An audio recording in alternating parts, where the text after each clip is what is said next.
Assalamualaikum warahmatullahi wabarakatuh.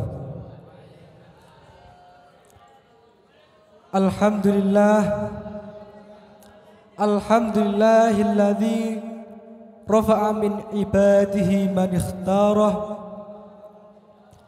ba'da an kana qad ibtalah wa wa'adahu bil yusraini ba'da an asarahu asratan wahidah haitsu qala fi kitabihil munazzah an kullil ashbah fa inna ma'al usri yusran inna ma'al usri yusra kama ta'rifunahuma fi suratil insyirah. Wassalatu wassalamu ala man istafahu min sairil umana alladhi ibtalahu rabbuhu bi anwa'il bala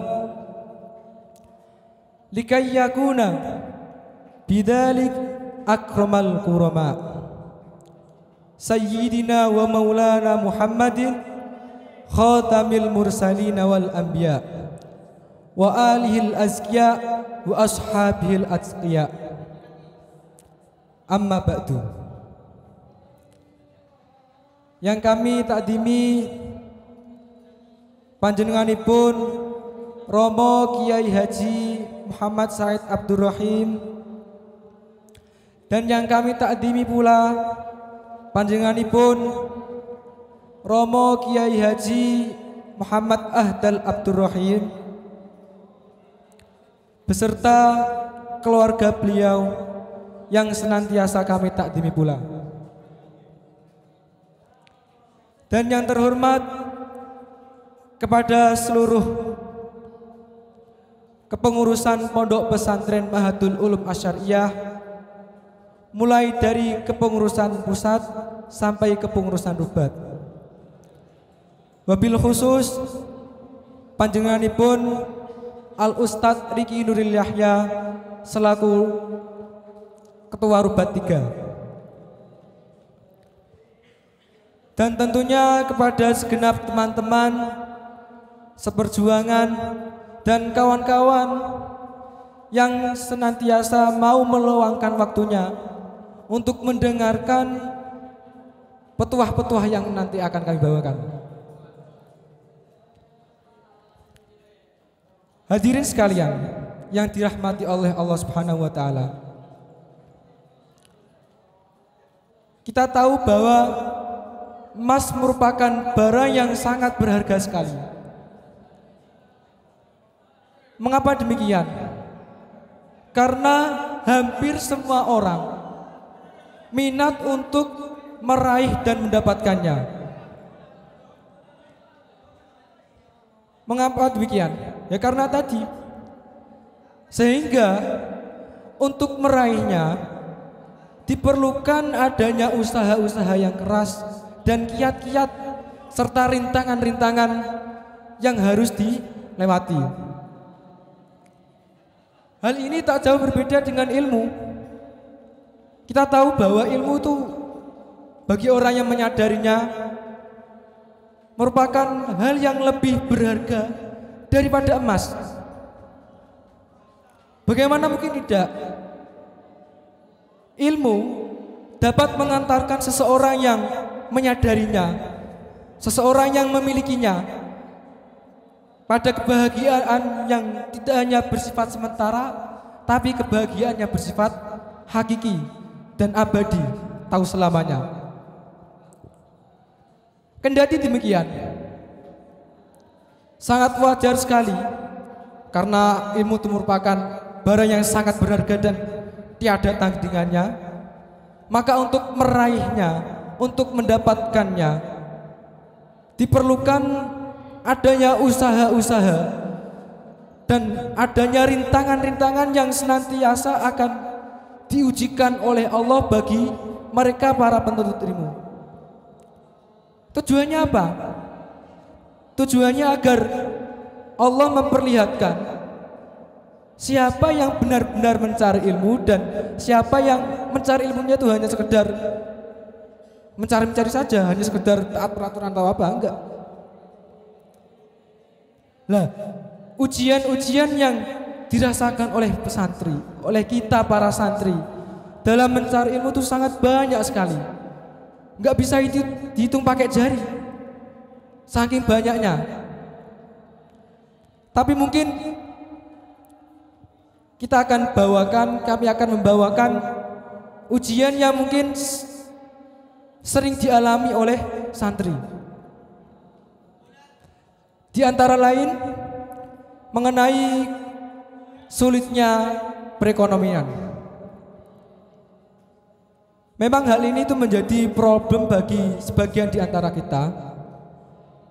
Dan memang betul ada syair yang menyebutkan bahwa termasuk dari syarat-syarat mencari ilmu ialah dengan harus membawa bekal, sebagaimana yang termaktub dalam Nadhaman Alala tanalul ilma illa bisitatin sa'un bika an masmu'iha bibayani dukain wa hirsin wasdibarin wa bulgotin. Harus punya bekal untuk mencari ilmu. Tapi jangan difahami bekal yang harus dibawa oleh santri, oleh pelajar ilmu saat dia mondok itu berupa material, berupa uang tunai, bukan. Justru apa yang kita miliki, apa yang sedang kita miliki sekarang, katakan seperti kita punya kitab, kita punya pakaian dan seterusnya, itu juga termasuk dikatakan bekal. Sehingga mungkin hal tersebut bukan menjadi alasan utama untuk kita berhenti tidak belajar, kita berhenti belajar. Ya. Bahkan ulama-ulama zaman dulu saat rihlah ilmiahnya, cobaan-cobaannya itu enggak sebanding dengan yang kita rasakan. Katakan Imam Syafi'i, beliau saat pertama kali ingin mencari ilmu ke kota Madinah untuk mendengarkan hadis yang disampaikan oleh Imam Malik, beliau pun nekat pergi ke Madinah tanpa membawa bekal sedikit pun. Tapi karena beliau itu mempunyai himmah aliyah bagaimana caranya agar punya ilmu, beliau pun tetap nekat berangkat. Nah, saat beliau berangkat ke Madinah dan ketika beliau menghadiri majelis halaqah Imam Malik, saat Imam Malik mendiktekan kepada para santri-santrinya, Imam Syafi'i minder. Gimana enggak minder? Teman-temannya semuanya itu membawa kitab, membawa buku, membawa pena, tapi Imam Syafi'i enggak bawa apa-apa. Tapi hal tersebut bukanlah menjadi penghalang beliau untuk mendengarkan hadis-hadis yang disampaikan oleh Imam Malik. Ceritanya kan saat Imam Malik itu membacakan hadis-hadis di depan para muridnya, Imam Malik tuh secara sekejap melihat ada ono cah cilik diterangno hadis malah gak gelem ono dolanan tangan dhewe iku. Nah, itu jangan dimalahkan. Setelah itu beliau pun saat selesai mengajarkan hadis, si Imam Syafi'i tadi langsung dipanggil oleh Imam Malik. Wahai Muhammad, sini kemari. Nama Imam Syafi'i kan asalnya Muhammad bin Idris. Sini kemari. Imam Syafi'i yang masih kecil dipanggil oleh Imam Malik. Mengapa kau tadi saat aku menerangkan hadis tak terangno tenanan malah kowe dolanan tangan dhewe? Loh, mboten Yai, kula mboten dolanan tangan kok. Kula iki malah justru nyatet hadis ingkang jenengan dikteno wau. Mosok iya? Nggih Yai. Hadis ingkang jenengan dikteno kan mau wonten 12 lah. Ya, jajal umangno. Jajal ucapno kabeh. Nah, ternyata tak terduga-duga Imam Syafi'i itu mampu menghafal 18 hadis tadi. Padahal beliau enggak mencatatnya. Atau bahkan beliau mencatatnya dengan pakai air ludah yang beliau tuangkan pada telapak tangan beliau di bagian luar. Jadi saat pelajaran beliau tulis. Tapi ternyata dengan keberkahan inilah Allah memberikan maziyah tersendiri bagi Imam Syafi'i, yaitu sekali dengar beliau itu langsung hafal. Jangankan sekali dengar, bahkan beliau itu sekali baca, sekali melihat satu halaman buku, beliau itu langsung hafal. Itu Imam Syafi'i. Nah, dari kisah ini kita tahu bahwa masalah perekonomian itu jangan sampai dibuat alasan utama untuk tidak mencari ilmu. Nyatanya faktanya ulama dulu itu enggak membuatnya sebagai masalah utama. Seperti yang bicaranya aku oleh ilmu, mbah bicarane. Itu ulama-ulama zaman dulu. Atau mungkin kita bisa menyaksikan lah beliau sinten Kiai Haji Muhammad ingkang ngucal hisab teng MGS. Beliau itu seringkali menceritakan kepada kami dulu saat masih mondok di awal-awal di sarang itu enggak dibiayai oleh orang tuanya. Enggak dibiayai oleh orang tuanya, berarti beliau tuh langsung nekat moro sarang belajar ilmu. Tapi dengan himmah aliyahnya beliau, biar caranya aku tetap golek ilmu tapi ya aku tetap iso mangan. Akhirnya beliau pun ikut dalam.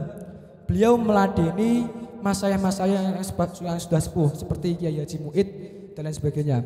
Beliau setiap hari Kiai Haji Muhammad itu membuatkan atau ngeliwet nasi, ya, ngeliwet nasi karena zaman dulu kan sering sekali santri-santri itu membuat atau ngeliwet nasi. Yang mana nasi tadi itu akan diberikan oleh Mbah Muid dan otomatis Mbah Mat tadi mendapatkan bagiannya sisanya lah. Tidak berhenti pada itu saja. Mbah Mat itu juga ikut orang-orang kampung saat panen. Beliau itu ikut juga memanennya, membantu masyarakat, membantu orang-orang kampung tadi saat panen. Dan yang namanya membantu kan nanti otomatis beliau juga diberikan upah. Tapi upah yang diberikan kepada beliau bukannya beliau gunakan untuk foya-foya, enggak. Tapi malah justru beliau gunakan untuk membeli kitab, membeli kebutuhan yang lain, bukan dibuat foya-foya. Dan tidak hanya itu saja, beliau juga pernah bercerita pada saat malam hari beliau tuh izin kepada gurunya untuk tidak ikut musyawarah sampai akhir tahun. Mengapa demikian? Karena pada malam hari beliau itu ikut dalam jogo konter. Entah itu konter apa beliau enggak menjelaskan. Tapi yang jelas beliau jaga konter mulai jam 8 sampai jam 1 malam. Itu beliau. Ya, akhirnya pun gurunya pun izinnya. Ya, yang namanya toko, yang namanya konter, ya enggak setiap detik terus ada pengunjung, enggak. Lah, kesempatan itulah beliau gunakan untuk memurojaah pelajaran-pelajaran yang ada di MGS. Jadi beliau memanfaatkan waktunya sebaik-baik mungkin karena nanti ada makalah idza daqal amru tasa'a. Ketika suatu itu mulai menyempit maka akan justru mulai melebar.